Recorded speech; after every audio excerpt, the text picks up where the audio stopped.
Welcome to mister teacher जी। आज हम आपके लिए लाए हैं एंशिएंट हिस्ट्री में आपका जो पीछे के हमने 3 चैप्टर आपके कंप्लीट कर दिए थे। आज आपका चौथा चैप्टर है प्राचीन धार्मिक आंदोलन। उसमें भी सबसे पहले हमने जैन धर्म को लिया है, फिर इसके बाद बौद्ध धर्म आएगा, फिर और सारे धर्म भी आएंगे धीरे धीरे। जैन धर्म में कुछ इंपॉर्टेंट पॉइंट जो है आपके लिए वो मैंने जो एग्जाम में पूछे जाते रहते हैं उनको शॉर्टलिस्ट किया है। हालांकि इसके बाद भी इसका दूसरा पार्ट भी आएगा। तो पहले पार्ट बात करते हैं। लिखा है 24वें तीर्थंकर महावीर स्वामी थे।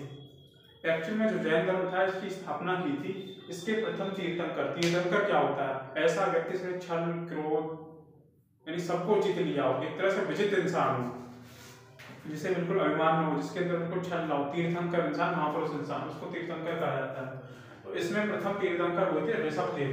इनका ये जरूर याद रखना, इनका प्रतीक चिन्ह है बैल। आपको ज्यादा याद रखने की जरूरत नहीं है, पहला याद कर लो, 23 में याद कर लो, 24 में याद कर लो, बस यही एग्जाम में पूछे जाते हैं। तो पहले तीर्थंकर या पूछा जाए जैन धर्म की स्थापना किसने की थी, तो की थी ऋषभदेव, प्रथम तीर्थंकर ने। लेकिन अगर पूछा है जैन धर्म की वास्तविक संस्थापना किसने की या वास्तविक संस्थापक कौन है, तो वास्तविक संस्थापक कौन है?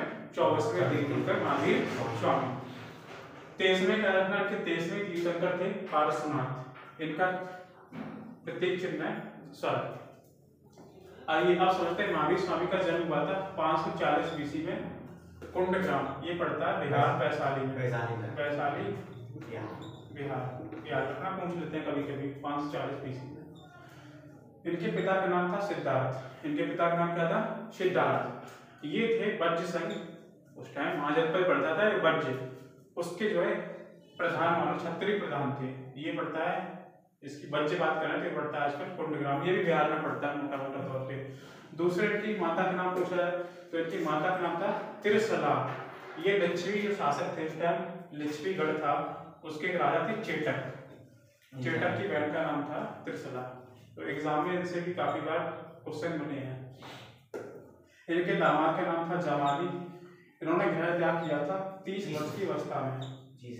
30 वर्ष की अवस्था में गृह त्याग किया। 12 वर्ष इन्होंने कठिन तपस्या की, तब जाके इनको ज्ञान प्राप्त हुआ। इनको ज्ञान प्राप्त हुआ है ऋषपालिका नदी के नीचे। ऋषपालिका नदी के किनारे।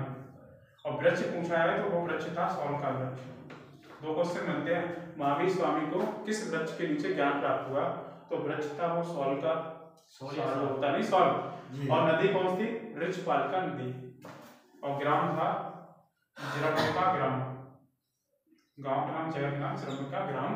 ऋषपालिका नदी साल वृक्ष के नीचे 12 वर्ष की कठिन तपस्या के बाद इनको ज्ञान प्राप्त हुआ। इनके शिष्य जो बने, एक इनके फेमस शिष्य है मक्खन पुत्र गोसाल। ये ध्यान रखना, आजीवक जो गोसाल था, आजीवक संप्रदाय का अनुयायी था। जो पंथ होते हैं संप्रदाय, उसी में संप्रदाय होता है आजीवक, उसका अनुयायी था मक्खन पुत्र गोसाल। ये इनका शिष्य बना, याद रखना। काफी बार पूछा गया महावीर के बचपन का नाम क्या था? बचपन का नाम क्या था? वर्धमान। इनकी मृत्यु हुई 468 बीसी पावापुरी। पावापुरी भी पड़ता है आपका कहाँ? बिहार में। याद रखना। इनकी एक पुत्री थी, उसका नाम था प्रियदर्शना, या कहीं की बुक में लिखा था अनन्या प्रियदर्शनी। तो ये याद रखना। और ये इनकी पुत्री थी, ये इनके दामाद थे जमाली। हालांकि दामाद जमाल थी, वो भी बाद में इनके शिष्य बन गए थे। ठीक है, ये भी शिष्य थे इनके। अब बात करते हैं जैन धर्म में 5 महाव्रत। 5 महाव्रत जो है, एक अहिंसा, सत्य, अपग्रह, अस्थिर, ब्रह्मचर्य। अहिंसा, जीवों पर दया करो। जी सर। सत्य, सदा सत्य बोलो। अपग्रह होता है कभी भी संपत्ति का इकट्ठा न करो, संपत्ति को इकट्ठा न करो अपने पास, अपग्रह। ठीक है।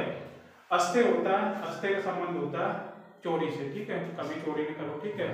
ब्रह्मचर्य तो आपकी पता ही है, ब्रह्मचर्य नियम से पालन करो उसका। ठीक है। तो अपग्रह का मतलब समझ लिया, संपत्ति को कभी इकट्ठा न करो। ये इनके 5 महाव्रत हैं, ये जैन धर्म में फॉलो करना होता है। ठीक है। इनके 13 रत्न थे, 3 रत्न दिए गए। पूछा जाएगा एग्जाम में 13 रत्न किस धर्म से संबंधित हैं? जैन धर्म से। वो 3 रत्न क्या?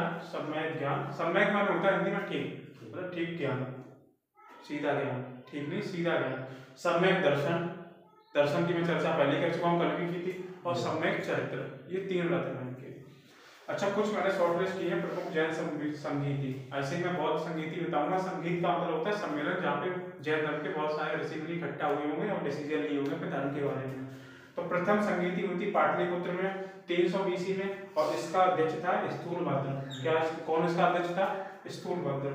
द्वितीय संगीत हुई थी बल्लवी में 512 AD में, इसका अध्यक्ष था क्षमा श्रमण। ठीक है फ्रेंड्स, इसके आगे की इंफॉर्मेशन, आगे के जो इंपॉर्टेंट एमसीक्यू हैं वो आपको तीसरे वीडियो में लेके आएंगे। थैंक यू फ्रेंड्स, तब तक के लिए।